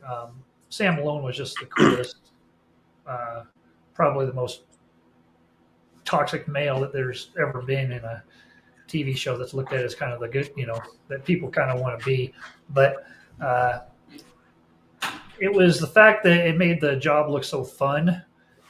Just the thought of, hey, I can socialize with all these people, spend my day just, BSing with everybody, that sort of thing. So definitely always want to be a bartender. I've got bar books. I've got drink books that I've been through 100 times trying to make the perfect drink and figure out something that's not already out there, that sort of thing.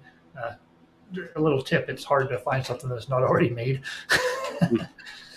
So it's funny with this one. I told you the TV kind of raised me growing up, and particularly when we were growing up. You're talking about the '80s. I mean, it was a lot of family sitcoms, right? And I again, my family situation was a little bit weird. So most of when I watch Family Matters and I see this stable, loving, supportive family, I didn't recognize that, and Right. that was mostly what you saw. It was almost like I'm watching something in a foreign language.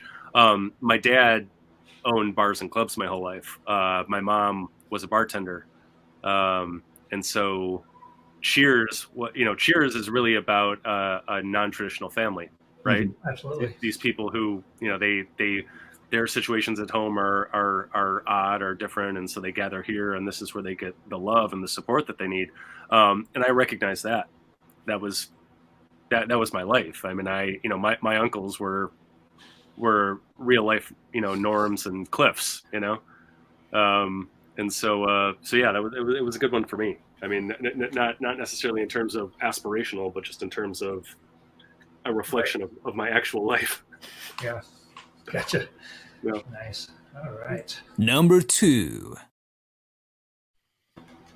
Number 2. All right. Where do I go for number 2? I go to the bathroom. Yeah. That's a good place to be. That's good. All right. So I think I'm looking. There are a number of good candidates here, and I kind of went out of order. I think I'm going to go with Airheads. You remember Airheads from the '90s, and Brendan Fraser, Steve Buscemi, yeah, and Adam Sandler, and this is another one that gets you in a number of ways. It's about this goon rock band. That can't get their record played. They're trying to break through. They're trying anything, and they break into a radio station trying to get their record played. And there's a twist and a turn, and they have toy guns in a bag with them, and the toy guns come out, and it ends up being a hostage situation. Basically, like they take over a radio station and force them to play their record, but the tape gets mangled, and they're trying to get a tape to come in. Fun, crazy sort of thing, but again, a movie that you guys talked about these movies that made you want to be in a band, right? And that was definitely here. It made this LA rock and roll scene seem really cool. I was actually in a band when I was in high school. I grew up during the grunge era, and I was in a moody Pearl Jam ripoff band called Shades of Grey. That played coffee houses, right when coffee houses were just starting to be a thing, and so there was that. But it also, being a radio DJ always seemed really cool. And Joe Mantegna played like a really amazing, awesome radio DJ in this, and it sort of reignited the fire. There was Gary Cole was in another detective show called Midnight Caller. Do you remember this? I don't remember that one. No. In the '80s, and basically, he was a late night disc jockey, and it was he played music, but it was a call-in show, and he would help people, but then he solved crimes, like Jim Rockford style. It was really cool, and it made me want to be on the radio. I was really young then, but I had my tape deck, and I would record radio shows. And so I guess I lumped Midnight Caller in with this. What was the movie where Clint Eastwood played a disc jockey also who solves a murder? Was that Play Misty for Me? Was that the? Oh, I don't know that one either. Yeah. But anyway, so there was definitely. The band thing was real, but That's cool. But these things that made you want to be a disc jockey were very interesting to me. Yeah. Airheads, they end up playing on the roof, don't they? They play a concert on the roof. Yeah. Yeah, that's a great movie. I'm gonna have to go back and watch that one. So good. Another one my daughter loves. But Adam Sandler ends up hooking up with like the secretary or something. And Kramer, Michael Richards is actually in the movie. That's right. He snuck in the building. Pre Kramer, Judd Nelson plays an amazing kind of dirtbag record executive. Who else is in it? Michael McKean plays the station manager. That's just a good movie. Yeah. When I think of radio disc jockeys, I think of Jeff. Johnny Fever. Oh. No, Jeff Daniels. Yeah. I don't know why I did not think of WKRP. WKRP is such like a huge thing to me. Johnny Fever is. I actually have a. I'm not going to turn. Maybe I will turn it, but over there, I don't know if you can. It's kind of in the dark, but I have like a 16 by 20. Johnny Fever autograph. It was like, meeting him was like pretty formative. So I think that was the beginning of all of it. And I didn't even think of it while I was writing this list, but. That's awesome. Yeah, no, I think of The Fisher King with Jeff Daniels. When I think of course, he has highs and lows in that movie. Yeah. All right, my number 2 was Indiana Jones. So I don't think we have to go back to that one. My number 2 is Back to the Future 2, and it is skateboarding. Uh, the hoverboard, Michael J. Fox on the hoverboard. Um, I'd never been on a skateboard in my life. I probably never should have got on a skateboard in my life.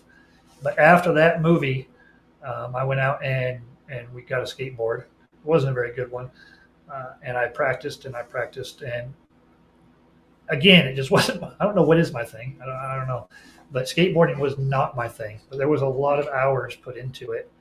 Uh, I would go to my cousin's, and he ended up being a principal in San Francisco, a school district, but he was a big skateboarder, and I tried to keep up with him. Couldn't do it, but I definitely that movie made me want to skateboard. So, How are you on Gleaming the Cube or Thrashing or some of the other? oh, they're fun. Yeah, I love all those Yeah. movies. Are so Yeah. much fun. Used to like skateboarding, and then I think X Games did it for the next Mhm. generation. Also, you see people For flying sure. that high, and Yeah. Definitely. Well, they're crazy now. yeah. All right.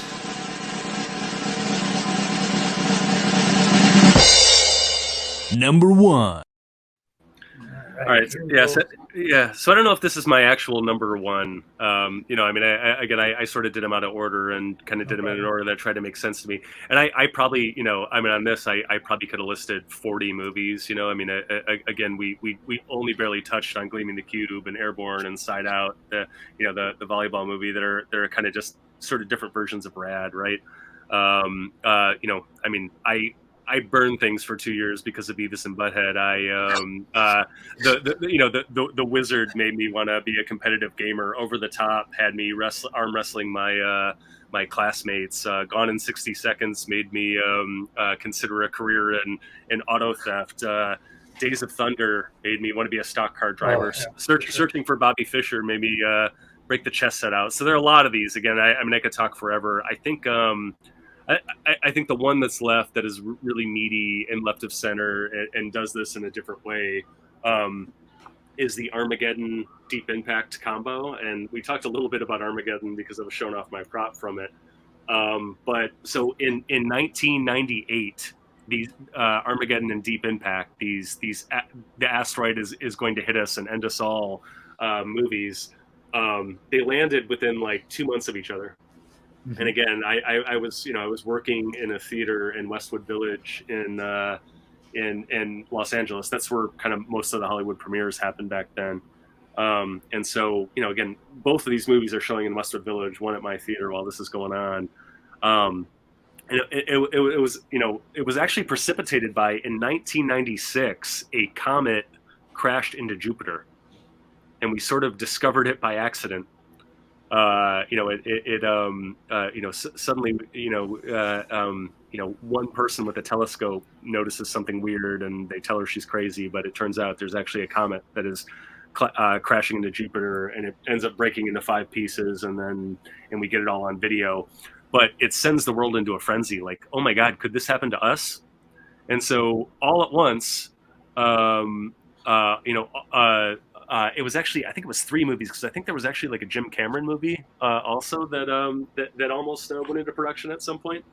And so these movies end up coming out, within 2 months of each other. And Armageddon for me is just so much fun, Very fun movie. yeah. And there are a few credited writers. I want to look to see who the actual credited writers are on it, because there were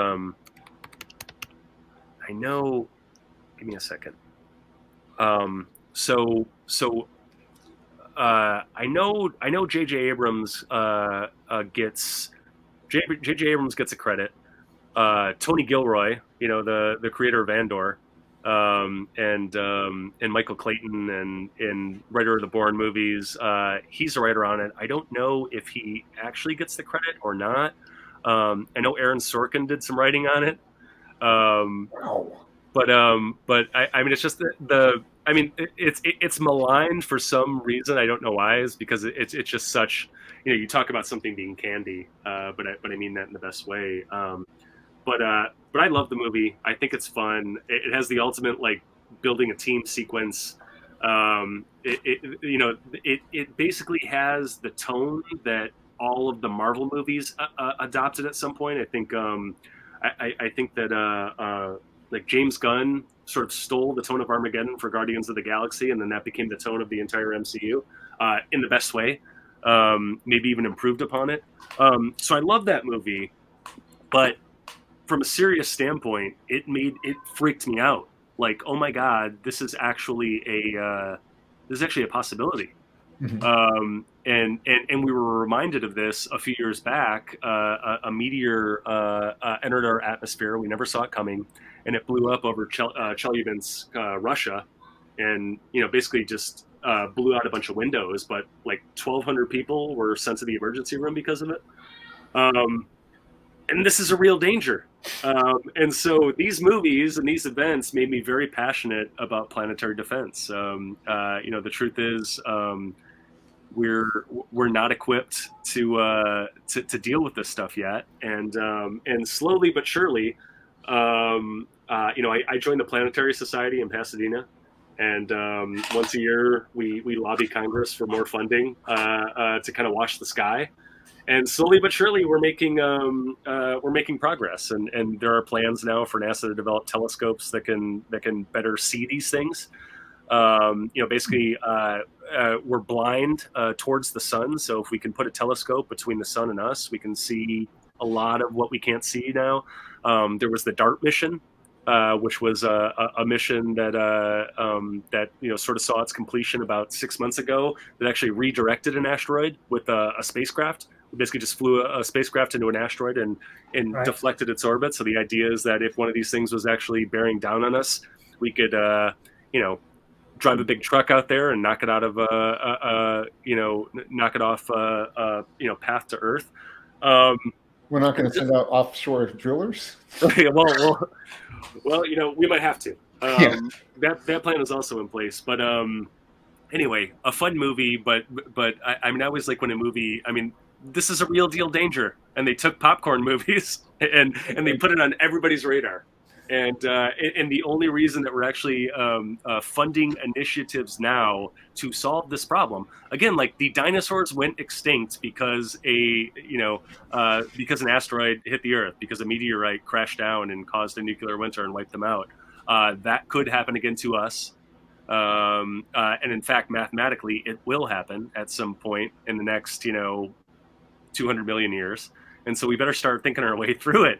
And if we didn't have Armageddon and Deep Impact at the same time, none of this would be in motion. And I think that's pretty. I love that this is what you get from that movie, that you joined this society and you're worried about this, and all I get out of it is I don't want to pay taxes ever again. It's so good. Yeah, I love that. Yeah. You talk about the most fun I've had in the movie theater. Top Gun Maverick may be the most fun I've had in the movie theater since Armageddon. But yeah. Yeah, my wife loves Armageddon. Yeah, she loves that movie. Yeah, it's a lot of fun. Yeah, That's pretty deep. That's pretty in depth there. That's impressive. Deep Impact. That was actually. Yeah, I like that. I don't know if I've ever seen it. I felt like you had to choose a side.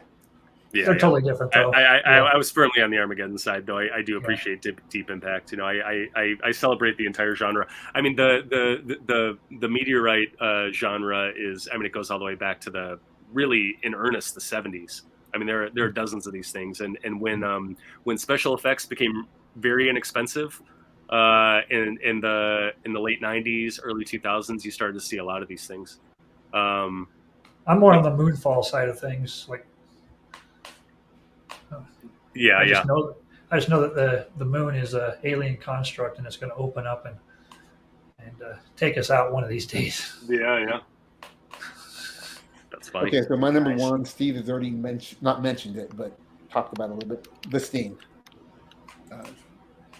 It made me want to be a con man. Made me want to learn how to handle cards, like Paul Newman did in that movie. It introduced me to that character. Let's put it that way. That, and it's my favorite character in every movie. I'm a Lando guy in Star Wars. I love Harry the Hat and Cheers. Yeah. Harry the Hat is one of my favorite. Solid reference. Yeah. Yeah, Harry Anderson. Well, he's a great magician. Yeah. Neil Patrick Harris is a great magician now. Yeah. It's just I love the manipulation of object, like Val Kilmer when he does the coin thing and all the time in every movie he's in. I find that so fascinating, and I will spend hours with a pen or a coin or doing that. It's that movie probably changed my life, and I don't remember when I saw it, or not changed my life because I obviously didn't become a card player, but it influenced me into that role. It's my favorite thing. I'm not sure when I saw that movie either because it came out before. I believe it was 73 when it came out. Yeah, it was somewhere early there. on. I was born in 74, so I don't know. I know my parents liked it, and so I've loved that movie since I was the first time I've ever seen it. So, Sting. Cool. All right, and my number one is The Breakfast Club. I'm going to be a teacher. So, principal. no, I didn't want to be a teacher or principal. I wanted to become a wrestler. Nice. Emilio Estevez was the coolest character for me in that classroom by a mile. I joined the wrestling team after this. I wrestled for about, it was a couple months. I never made it to the season. I was never very good again. I was not very good at it. But I probably, I took wrestling pretty seriously for a pretty short amount of time. The library had books on it. I would go read those books, study those books. Again, I couldn't handle pain. I don't like pain, so it didn't stay with me. Right, it didn't stay I took with it me. seriously for a short amount of time. Like the first time you get your face driven into the canvas, it's like, oh, that's enough for me, or into the mat, that's enough for me. But so as far as actual influence on this list of everything that I've actually gone out and done, I took it pretty seriously. Again, for a short amount of time, but I really thought that was the coolest thing ever. It's funny. It's another one that I sort of ignored, because Vision Quest was my wrestling movie, and Vision Quest it's airborne, side out, gleaming the cube, but with wrestling, and I wrestling was my primary sport in high school, and it was probably because of Vision Quest. Matthew Modine. Yeah, for sure. It's a great movie. Yeah, great soundtrack too. Yeah, Great big time. soundtrack. Yeah, real good soundtrack on it. So that was our list. All right, that concludes our top 10, and that's pretty much going to do it for today. I just want to say a huge thank you to you, Ryland, for sharing this time with us. We will get your links up there on the site. If you're watching this, go follow Ryland on Twitter. Go to the Kickstarter, check it out, and don't just get the jump. Get his other books too. You have that opportunity. Ganjack is awesome. To be able to read those other books, and I highly, highly recommend it. And then follow and find out what he's going to be doing for TV. Go look at his back catalog. Check out his wiki page, and you can search into all that stuff too. It's some pretty interesting stuff. So, so much appreciation for you being here. Yeah, thank you for coming on. Really appreciate it. Yeah, it was a good discussion. Thanks, guys. Thanks for having me. A lot of fun.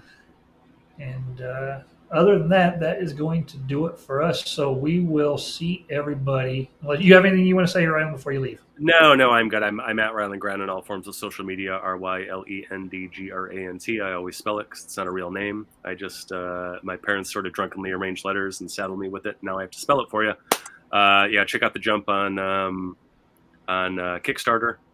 And yeah, that's about it. Awesome. All right.